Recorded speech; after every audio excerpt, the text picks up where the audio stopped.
Quante volte ti sei detto, e se non funziona? E se tutto va male, e perdo tutto? Bisogna essere onesto con te stesso perché sappiamo che è la nostra ombra che parla. Sappiamo che è l'intuizione, che come abbiamo visto nei precedenti video, e che Carl Jung ci trasmette che si tratta del lato oscuro della nostra psiche che ci domina però, una volta riconosciuto e integrato nel nostro conscio non sempre è contro i nostri obiettivi. E infine, sappiamo che questo non è altro che autosabotaggio e che, laddove in percentuali diversi, è presente in ognuno di noi, generato da modi comportamentali diversi. È presente nei ragazzi, negli madri e padri di famiglia, nelle persone adulte e di maggiore età, negli atleti, negli imprenditori e lavoratori, negli insegnanti e studenti, dottori e infermieri, persone di legge, persone che predicano e quelle che ascoltano. Sto parlando di me e di te, che guardi questo video. Il primo passo fondamentale è l'accettazione che esiste dentro di noi, individualizzare il segnale esatto che ci fa sentire deboli davanti a noi stessi e agire. Come? Avere il coraggio di staccare la spina, nel momento che ognuno considera impetuosamente necessario, di ritirarsi e restare soli, chiusi con se stessi e con la propria ombra, nel proprio buio, per scoprirsi, accettarsi e regressare al mondo. Regressare nonostante sappiamo che tutti saranno lì, con gli occhi critici, curiosi e talvolta ironici, a puntarci. Però ciò che conta è che noi siamo cambiati. Siamo finalmente noi stessi. Persone che hanno ancora molto da fare e dare e sono pronti a dimostrarlo, ma soprattutto hanno fermato l'autosabotaggio e scoperto la vera resilienza. Hanno abbracciato la speranza per superare la rassegnazione. Questo, e non solo, approfondiremo oggi, a richiesta di tante persone, a cui ringrazio profondamente. Seguendo sempre la sfida trasmessa da uno dei pionieri della psicologia analitica, e uno dei più influenti psicologi e psicoanalisti del XX secolo, Carl Jung. Prima però voglio ringraziare che siete qui, a tutti voi. Siete la mia base per portare avanti questo progetto. Grazie per il vostro sostegno, e se ancora non l'avete fatto, vi invito a iscrivervi al canale, condividerlo con tutte quelle persone a vostra conoscenza, che sapete che hanno bisogno di aiuto e che talvolta, in queste semplici parole, portate qui da un perfetto sconosciuto, da un punto qualsiasi di questa terra, può trovare la forza di smettere di autosabotarsi. Restate con me perché in questo video vi svelerò quali sono le patologie con i loro sintomi che possono provocare l'autosabotaggio e che, coscientemente o no, non lo pensiamo. Capirete quanto semplice sarebbe prevenire, aiutarci e aiutare a non arrivare a tal punto.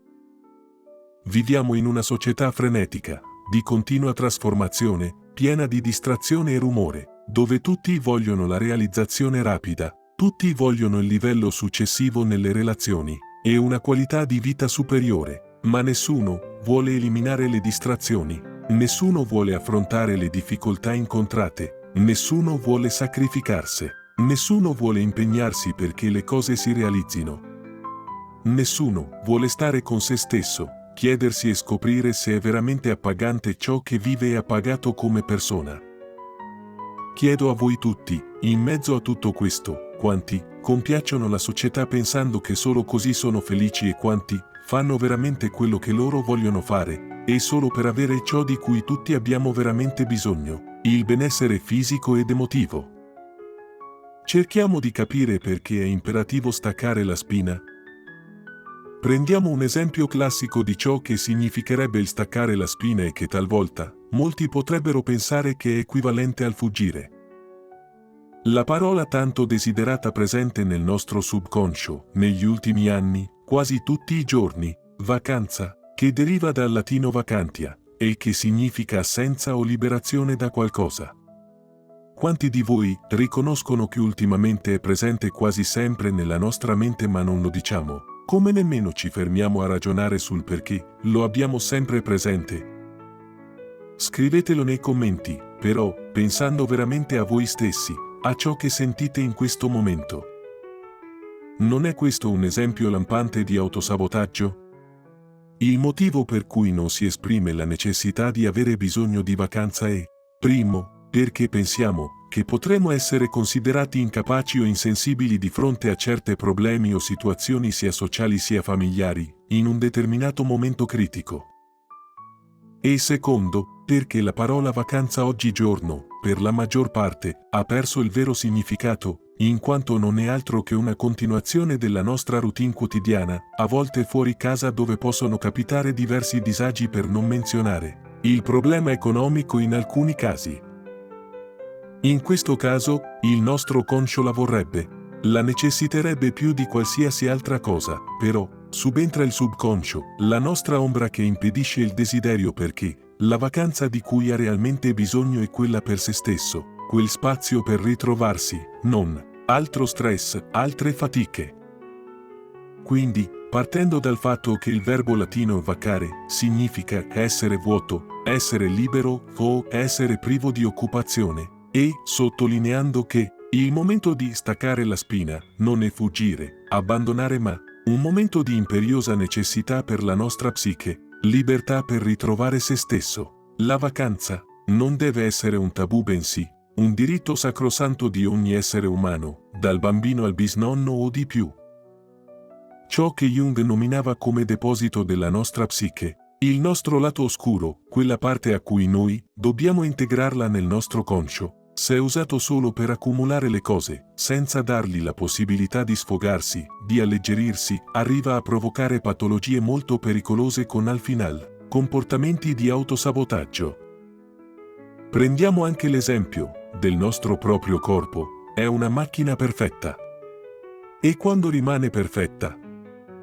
Quando viene conosciuta nei più piccoli dettagli, e aiutata ad eliminare ciò che è il surplus, e che potrebbe danneggiare il suo corretto funzionamento, perché sappiamo tutti i danni che il di più può provocare. Questa macchina ha bisogno del necessario, tutto il resto viene eliminato. Il surplus di liquidi, di cibo, di fatica fisica, tutto ha uno sfogo. Allora, dobbiamo capire che anche il deposito della nostra mente, che al finale è la parte più importante, in quanto va a dirigere ogni minimo dettaglio del nostro corpo, va aiutato a sfogare, a eliminare ciò che è il surplus e che non necessita. Ecco, cosa significa staccare la spina al momento opportuno e non dopo. È inutile che, dopo aver distrutto un funzionamento perfetto, qualsiasi esso sia, per indifferenza accordata, intentiamo a trovare come farlo a riprendersi. Non sarà mai possibile, e, nel caso in specie, peggio ancora, con l'aggiunta di medicinali, che come sappiamo tutti, hanno in più danni collaterali.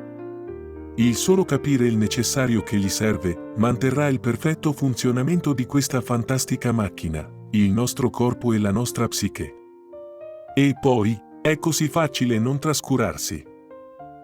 Chiedo a tutti voi, quanti segnali avete percepito come autosabotaggio, solo in questi semplicissimi esempi? Lasciatemi i vostri commenti. Io per prima, siccome ho vissuto tutta la vita con il senso del dovere nei confronti di tutti, meno verso me stessa, dico di aver percepito, per tutto quello che ho passato, 4 segnali in cui sinceramente mi riconosco e sempre sinceramente, a quei tempi non li ho mai affrontati. Perché ho insistito tanto finora? Perché così aiuterà a capire il reale pericolo che esiste. Per capire meglio tutto, andiamo a vedere esattamente cos'è l'autosabotaggio. L'autosabotaggio non è generalmente considerato né una malattia né una patologia in sé. Viene visto come un comportamento o un insieme di comportamenti che possono essere sintomatici di diverse condizioni psicologiche. Preciso, l'autosabotaggio è un comportamento in cui una persona agisce in modo da ostacolare i propri obiettivi e il proprio successo. Questi comportamenti sono spesso inconsapevoli e possono derivare da una varietà di fattori psicologici, emotivi o comportamentali. Siccome le caratteristiche le abbiamo visto nel video precedente, andiamo a vedere l'associazione dell'autosabotaggio con alcune patologie psicologiche.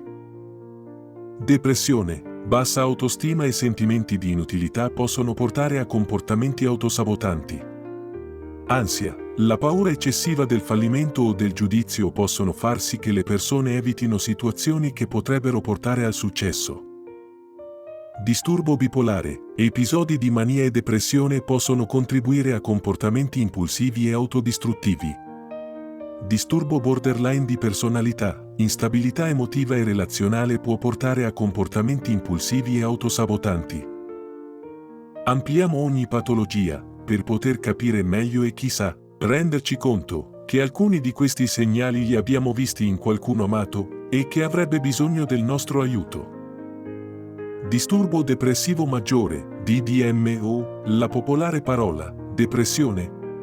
Purtroppo, non è solo questa corta parola che la vediamo ma, una condizione caratterizzata da umore persistentemente depresso, perdita di interesse per le attività quotidiane, e una varietà di sintomi fisici ed emotivi come cambiamenti nell'appetito e nel sonno, fatica, sentimenti di inutilità o colpa eccessiva, difficoltà di concentrazione, sentimenti di tristezza, vuoto, perdita di interesse o piacere e il peggiore, che sfortunatamente oggigiorno provoca molte vittime, i pensieri ricorrenti di morte o suicidio. Comportamenti di autosabotaggio sono procrastinazione, bassa stima di se stesso, isolamento sociale, rinuncia a obiettivi personali e professionali. Disturbo d'ansia, questo terribile termine, credetemi, perché le ho passate in prima persona, tutte e due, è un'altra condizione, caratterizzata da preoccupazione eccessiva e persistente, riguardo a varie situazioni della vita quotidiana, con sintomi di irrequietezza, affaticamento, difficoltà di concentrazione, irritabilità, tensione muscolare, problemi di sonno. Comportamenti di autosabotaggio, evitare situazioni stressanti, rinuncia a opportunità di crescita personale o professionale, autosvalutazione, incapacità di prendere decisioni. Disturbo bipolare. È un disturbo caratterizzato da oscillazioni dell'umore che vanno dalla depressione alla mania o ipomania, con sintomi di transizione molto forte, passando dagli sintomi di depressione a manie di umore elevato o irritabile, aumento dell'attività o energia, loquacità, pensieri accelerati, comportamento impulsivo o rischioso. Comportamenti di autosabotaggio spesso caratterizzati: comprendere decisioni impulsive durante episodi maniacali, mancanza di motivazione e autosvalutazione durante episodi depressivi. Disturbo borderline di personalità. È una condizione caratterizzata da instabilità nelle relazioni interpersonali, nell'immagine di sé e nelle emozioni, con sintomi di forte paura dell'abbandono, relazioni instabili, immagine di sé distorta, impulsività, comportamenti autolesionisti, sentimenti cronici di vuoto, rabbia intensa e inappropriata.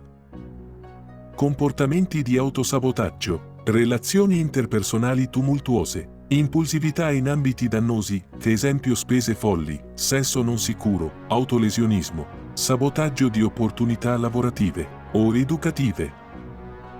Disturbo ossessivo-compulsivo, OCD, è un disturbo caratterizzato dalla presenza di ossessioni, pensieri intrusivi, indesiderati e compulsioni, comportamenti ripetitivi o rituali che interferiscono significativamente con la vita quotidiana. Anche qui, dobbiamo stare attenti ai segnali identificati come ossessivi, paura di contaminazione, dubbi eccessivi, a delle compulsioni, come controllare ripetutamente le cose.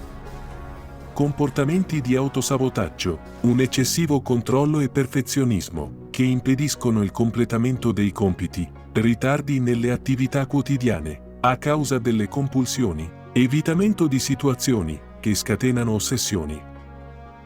Disturbo da deficit di attenzione iperattività, ADHD. Qui, abbiamo un disturbo caratterizzato da disattenzione, iperattività e impulsività che sono inappropriate per l'età della persona. I sintomi possono essere dalla difficoltà a mantenere l'attenzione, facilità a distrarsi, disorganizzazione, irrequietezza fino all'impulsività. Comportamenti di autosabotaggio, difficoltà a completare i compiti, mancanza di organizzazione, procrastinazione, impulsività nelle decisioni, che possono compromettere obiettivi a lungo termine. Come abbiamo visto, l'autosabotaggio è un comportamento complesso che può essere influenzato da una varietà di patologie psicologiche. Riconoscere queste patologie e comprendere come influenzano il comportamento è fondamentale per intervenire efficacemente e aiutare le persone a raggiungere i loro obiettivi personali e professionali. Se vi è piaciuto questo video, non dimenticate di mettere un like e iscrivervi al nostro canale per altri contenuti sul benessere mentale e la salute psicologica. Condividi questo video con chiunque potrebbe beneficiare di queste informazioni. Hai domande o vuoi condividere la tua esperienza? Lascia un commento qui sotto, ci piacerebbe sapere la tua opinione. Riflettete bene, il staccare la spina non è abbandonare, non è fuggire. Non sentitevi in colpa per questo. Se non state bene voi, nessuno intorno può stare bene, e se proprio vogliamo, neanche gli animali domestici che ci accompagnano. Staccare la spina per un giorno, 3 giorni, una settimana, o il necessario, ci può aiutare a riconoscere, ma soprattutto a integrare la nostra ombra, che, lasciandola nel subconscio senza accettarla, senza dargli il giusto sfogo, abbiamo visto che al final, attraverso l'autosabotaggio, i risultati possono essere devastanti. Le risposte a domande del tipo: perché sono qui? Qual è il mio destino? E qual è il motivo per cui non lo vedo? Possono avere un impatto favorevole e decisivo nel prendere il controllo della tua vita e nel cominciare ad aprire le porte chiuse, una alla volta. Il motivo per cui sei così frustrato è che non sei stato disposto ad abbandonare tutto ciò che ti è stato chiesto di rinunciare. Ottenere ciò che siamo, ciò in cui crediamo e vogliamo fare, per riempire la nostra vita con il nostro vero valore, deve essere l'obiettivo principale. Bisogna aggrapparsi a tutta forza, a quella volta in quale, anche solo per un millisecondo, hai l'intuizione e pensi, e se le cose dopo funzioneranno meglio? Vivere senza speranza, in più, soffocati da tutti questi autosabotaggi, senza il più piccolo e necessario sfogo, ci può portare a rimanere intrappolati in un ciclo di rassegnazione, senza nemmeno un barlume di ottimismo. Potresti trovarti bloccato, incapace di vedere quanto più vibrante e appagante potrebbe essere la tua vita. Molte persone non sono consapevoli della gioia e della presenza che potrebbero sperimentare ancora, se solo abbracciassero il loro pieno potenziale. Ognuno di noi possiede doni unici, e l'opzione giusta non è quella di ignorarli, in quanto c'è il grosso rischio di creare nella tua vita dei spaventosi vuoti pieni di distrazioni, invece di scopi veri e propri. Dobbiamo avere nella mente ben presente il fatto che una vera persona viene riconosciuta pubblicamente per ciò che fa in privato. Se stai seduto su ciò che hai, ciò che ti è stato dato, perché a tutti è stato dato qualcosa da portare al pianeta, quel qualcosa che solo tu puoi fare, che solo tu puoi eseguire, che solo tu puoi iniziare quell'attività. E se non lo fai, se non riempi la tua vita con il lavoro che ti piace fare, o con la tua missione, allora ci sono presenti delle lacune, ed è quello che facciamo quando non viviamo la nostra vera identità. È quando iniziamo a riempire le lacune con spazzatura. Lavora per il successo e lascia che ti ricompensi. Importante è avere la convinzione che tutti possono ottenere il successo, però che lui non ti deve nulla. Sei tu che le devi, sei tu che devi lavorare per ottenerlo. È vero che raggiungere il successo è un processo che richiede tempo, dedizione e sforzo, però si tratta proprio di questo, con i doni che solo tu hai dentro, doni che ognuno li ha dentro, si tratta solo di scoprirli, sarai pronto per le vere sfide della vita, e pronto a vivere pienamente. Non è impossibile nella vita, spingi avanti con fede, potere, gratitudine e umiltà. Rimani affamato di successo e non smetterai mai di andare avanti. Un abbraccio a tutti voi e alla prossima.